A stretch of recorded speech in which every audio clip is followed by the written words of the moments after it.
Nous vous emmenons maintenant très loin de France, dans une ville qualifiée la plus verticale du monde, tant sont nombreux les buildings, les immeubles, c'est Hong Kong. Cette ville, également la plus riche de Chine, a un visage caché. Des maisons-cages, 100 à 170 000 personnes les plus démunies y vivent, des habitations qui ne font parfois qu'un mètre carré. Un espace à peine suffisant pour s'allonger. Alors, qui sont les locataires? Comment vivre dans de telles conditions? C'est un document signé Anouk Burel, Didier Dahan et Frédéric Prigent. Anouk sera sur ce plateau avec Guylaine pour raconter les conditions de ce reportage.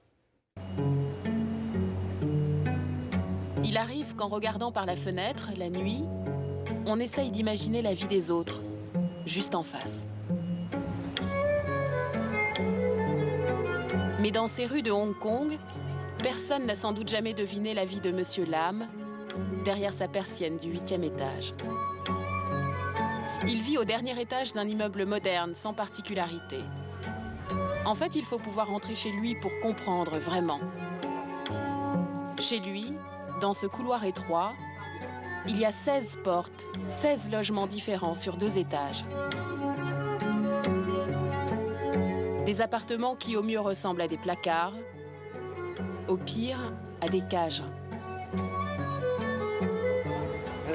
Je vais entrer. Voilà à quoi ressemble la vie minuscule de Monsieur Lam à Hong Kong. C'est son appartement.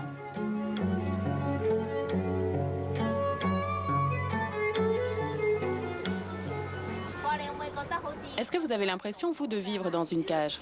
Oui, bien sûr, je vis en cage. C'est vraiment très petit. On se sent enfermé. On se croirait dans un cercueil.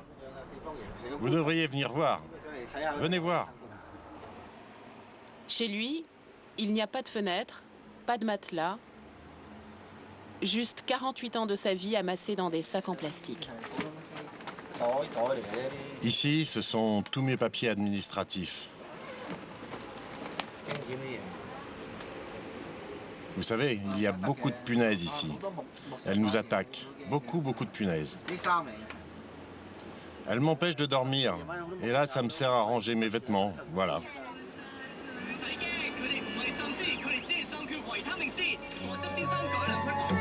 À l'étage du dessous, les voisins ne nous remarquent même pas. Cela fait des années qu'ils vivent là. Ils partagent tout, ce qu'il est convenu d'appeler une salle de bain, une cuisine, et payent tous un loyer mensuel d'environ 100 € par mois. Même si le ventilateur ne brasse que de la moiteur et qu'il fait 40 degrés à l'intérieur, aucun d'entre eux n'a les moyens de trouver mieux. Monsieur Lam est le dernier arrivé ici, cela fait 4 mois. Mais il ne connaît toujours pas ses voisins. Dans les cages, chacun vit pour soi.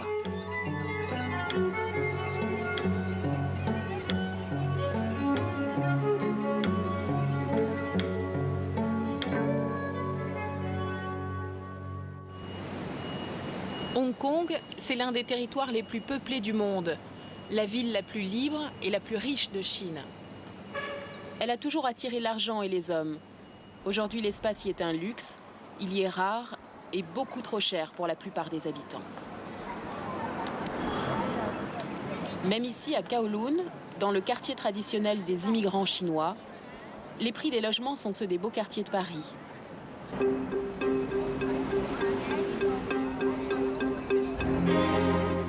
Juliette, une jeune femme hongkongaise, va essayer d'y louer pour nous un appartement à bas prix.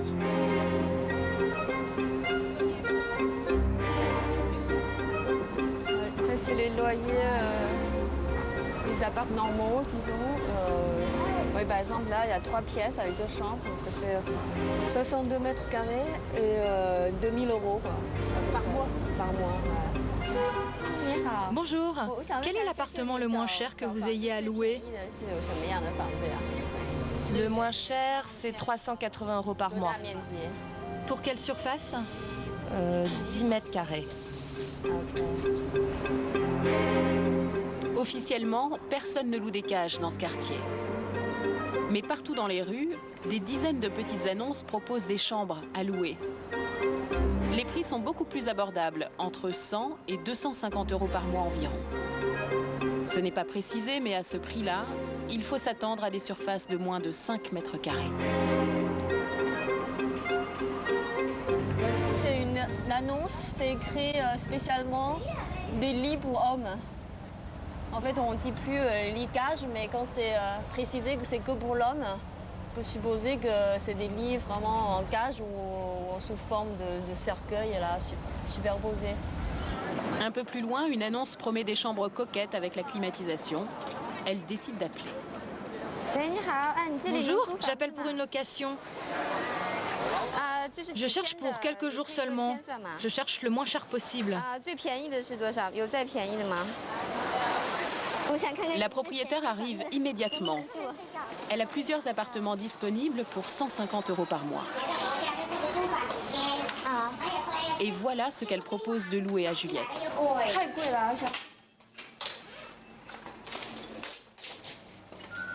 Des chambres minuscules. Oh mais c'est tout compartimenté. C'est tout petit. Et là c'est trop serré. C'est minuscule ici. Mais il y a des locataires ici? Les locataires ne sont pas là pendant la journée, ils travaillent. Mais à Hong Kong, c'est comme ça. Qu'est-ce que tu veux? C'est toujours petit. Ici, il y a 6 appartements différents dans cette pièce de 10 mètres carrés. Voilà à quoi ressemble la plus grande des chambres. Elle est louée depuis des années.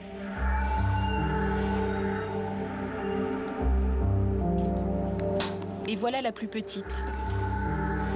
Elle est tellement étroite que Juliette n'arrive même pas à y entrer.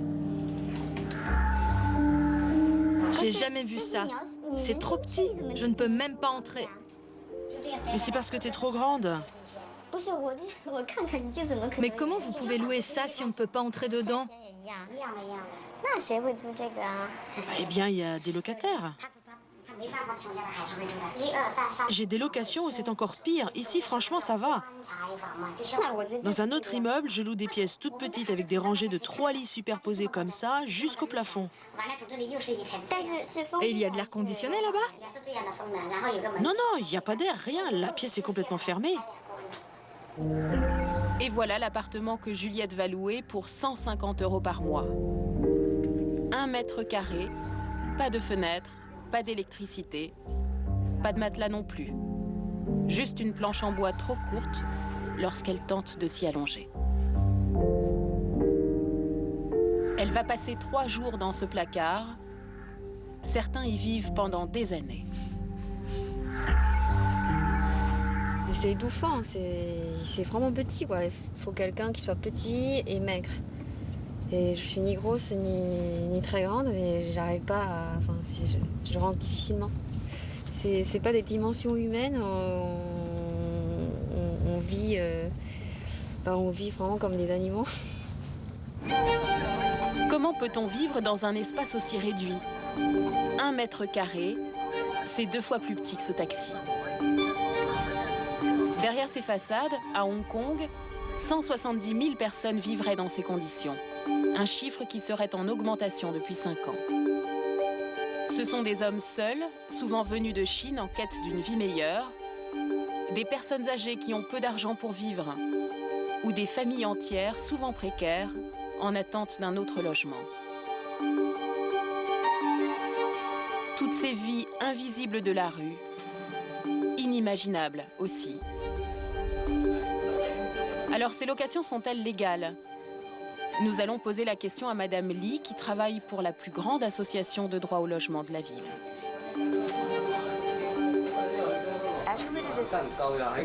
Les tout petits logements cloisonnés ne sont pas légaux. On n'a pas le droit de louer ces petites pièces.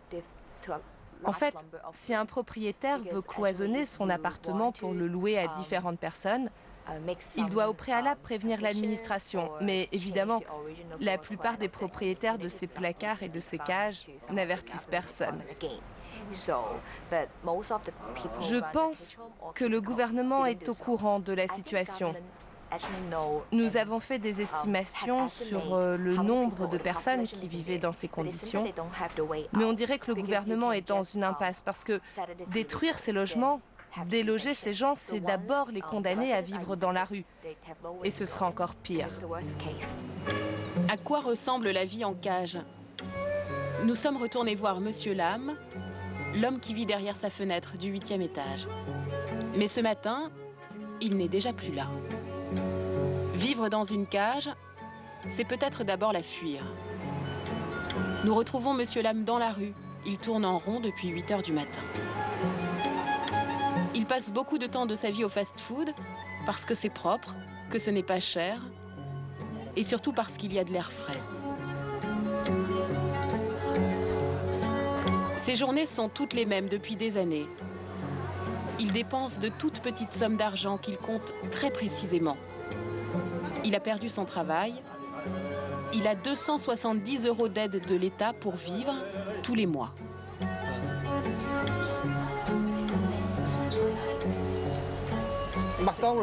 Tous les matins, je dépense 1,20 € au fast-food.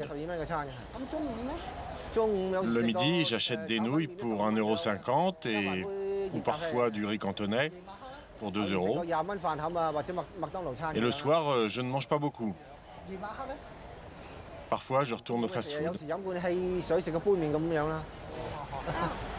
Mais il veut partir. Il est gêné de parler de tout cela au marché.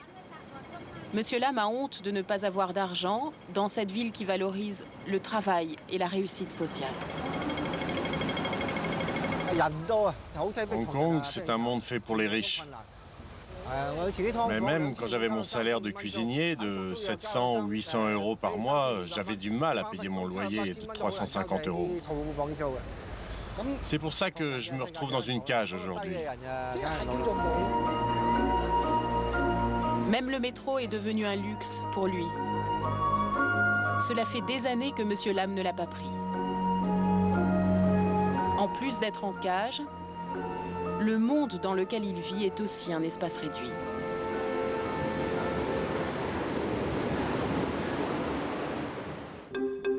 Mais ce n'est pas le plus compliqué. Le plus compliqué pour Juliette, qui découvre cette étrange vie, c'est la promiscuité avec des voisins que l'on ne connaît pas.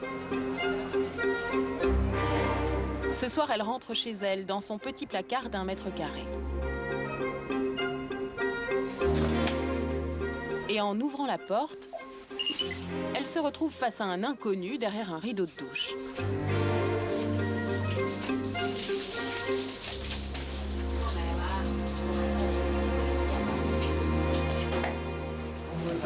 Attention, je sors de la douche.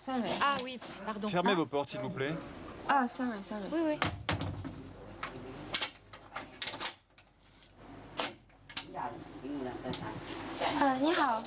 Bonjour. Vous savez s'il y a de la lumière ici?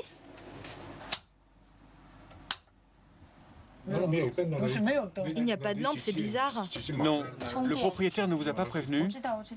Il n'y a pas de lumière ici. Il n'y a que la dame du fond qui a acheté une lampe. C'est pour ça qu'elle a une lumière.